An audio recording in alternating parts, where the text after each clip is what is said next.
Hi guys, welcome to Richard Cabile YouTube channel, and to this video, I will teach you how to allow touch sounds when Do Not Disturb is on in Samsung Galaxy A02. And okay guys, but before we start, kindly subscribe to my YouTube channel by pressing the subscribe button and the bell to notify you if I have new videos. Okay guys, let's start. So okay guys, all you have to do is go to setting in your Samsung Galaxy A02. In settings, go to notification. Okay, tap the notification. And notification, you can see the do not disturb. Okay, tap this. In do not disturb, you can see the do not disturb is on. If this turn on, all notification is off. But we have an exemption. And okay guys, in this tutorial, I'll show you how to allow touch sounds when do not disturb is on. And okay guys, all you have to do is tap the alarm and sounds.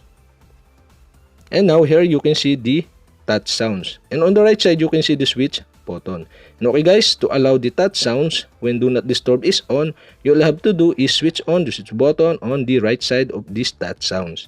And okay guys, that's it. We have successfully allow touch sounds when do not disturb is on in Samsung Galaxy A02. And okay guys, if you have a question, kindly comment below.